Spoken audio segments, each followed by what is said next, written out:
কিন্তু এটাও ঠিক যে কিছু কমন ইস্যুতে একটা ন্যাশনাল কনসেনসাস থাকতে হবে, যাতে জাতির কঠিন সময়ে আমরা রাজপথে ফ্যাসিবাদ বিরোধী আন্দোলনের মতো একটা সময় দাঁড়াতে পারি। তার মধ্যে প্রথম হচ্ছে যে আমাদের এই বাংলাদেশকে আমরা একটা corruption free country, corruption free একটা ইকোনমি হিসেবে গড়তে চাই।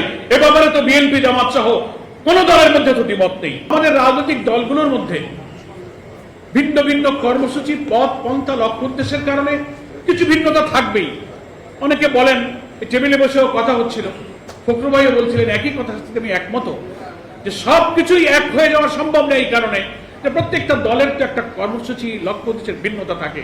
কিন্তু এটাও ঠিক যে কিছু কমন ইস্যুতে একটা ন্যাশনাল কনসেনসাস থাকতে হবে, যাতে জাতির কঠিন সময়ে আমরা রাজপথে ফ্যাসিবাদ বিরোধী আন্দোলনের মতো একটা সময় দাঁড়াতে পারি।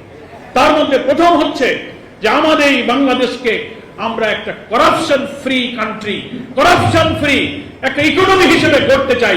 এ ব্যাপারে তো বিএনপি জামাত সহ কোন দলের মধ্যে তো দ্বিমত নেই। দুর্নীতিকে আমরা প্রশ্রয় দিব না। দুর্নীতি দমন কমিশন, কালকে সরকার প্রধান উপদেষ্টাও বলেছেন যে আগামী নির্বাচনে দেশকে যদি দুর্নীতি মুক্ত করতে চান, তাহলে দুর্নীতির সাথে যাদের সম্পর্ক তাদেরকে না বলুন। এই দুর্নীতিবাজদের বিরুদ্ধে না বলার জাতীয় ঐক্যের ব্যাপারে কোন দলের মধ্যে দ্বিমত নাই। যদি আমরা এখানে ফ্রেশ হতে পারি, দেশটা ভালো থাকবে। আমাদের শিক্ষা ব্যবস্থার মোরাল এডুকেশন, উৎপাদনমুখী কারিগরি শিক্ষার ভিত্তিতে নতুন তরুণ প্রজন্মকে যদি বিশ্ববিদ্যালয়, কলেজ, স্কুল, মাদ্রাসা, ইউনিভার্সিটি শিক্ষা শেষে সকলকে আমরা কাজ দিতে পারি, দক্ষ তারুণ্যের উচ্ছ্বাসে এই বাংলাদেশ আবার আমাদের লাল সজীবের পতাকা পৃথিবীর উন্নত দেশের মতো করে পথ করে উঠতে পারবে। আমাদের আরো ঐক্যমত হতে পারে। আমরা একটা সোশ্যাল জাস্টিসের কথা বক্তৃতায় বলি।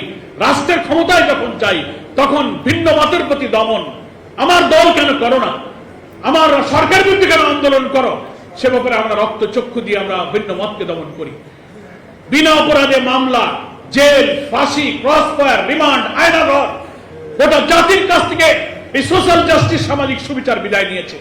এই ব্যাপারে প্রত্যেক পলিটিক্যাল পার্টির মধ্যে একটা চিন্তার ঐক্য প্রয়োজন, যে আমরা ক্ষমতায় গেলেও আমরা ভিন্ন মতের প্রতি দমন করব না। জাতীয় ঐক্যে সকলের গণতান্ত্রিক সুযোগ দিয়ে এই দেশ গঠনের সকলের সমান অবদানের যে অধিকার আছে সাংবিধানিক, সেটাকে আমরা অক্ষুণ্ণ রাখবো। অর্থনীতি, শিল্প, ব্যবসা বাণিজ্য, ট্রেড ইউনিয়ন, কলকারখানা, আমদানি রপ্তানি, ট্রেড, এক্সপোর্ট, ইম্পোর্টের চাকাকে সচল রাখার জন্য যে একটা কনজেনিয়াল অ্যাটমসফিয়ার প্রয়োজন, সহায়ক পরিবেশ প্রয়োজন, যে কোনো মূল্যে যে কোনো দলের কমিটমেন্ট হওয়া উচিত যে আমরা রাষ্ট্রের দায়িত্বে গেলে শিল্প, অর্থনীতি, ব্যবসা বাণিজ্যকে সহায়ক রাখবো। দলীয় স্বার্থে লুটপাট, বিদেশে অর্থ পাচারকে সাপোর্ট দিব না, চুরি, দুর্নীতি প্রশ্রয় দিব না। এই কমিটমেন্ট যদি থাকে, এটা একটা জাতীয় ঐক্যের পরিবেশ হতে পারে। পরিশেষে আমি কথা বলবো, সাংবাদিকদের আজকে দুর্দিনে পাশে এসে দাঁড়াবার বড় শক্তি হচ্ছে আপনাদের ঐক্য। সাংবাদিকদের ঐক্যটাকে অটুট রাখা। আমরা দেখতে পাচ্ছি ঢাকা এবং ঢাকার বাইরের বিভিন্ন শাখায় আপনাদের ফেডারেল সাংবাদিক ইউনিয়নের যে সমস্ত অ্যাফিলিয়েটেড ইউনিয়নগুলো আছে, সেখানে এবং ঢাকায়ও নিজেদেরই একটা বিভক্তি তো আছে সারা দেশে, তারপরে আমাদের মধ্যে আবার বিভক্তি শুরু হয়েছে। ফলে রাজনীতির জায়গায় রাজনীতি থাকুক, সাংবাদিকদের ঐক্য যদি আমরা ধরে রাখতে পারি, তাহলে আমরা জাতি গঠনে, গোটা জাতিক ঐক্যের ক্ষেত্রে আমরাও কিন্তু ভূমিকা রাখতে পারবো।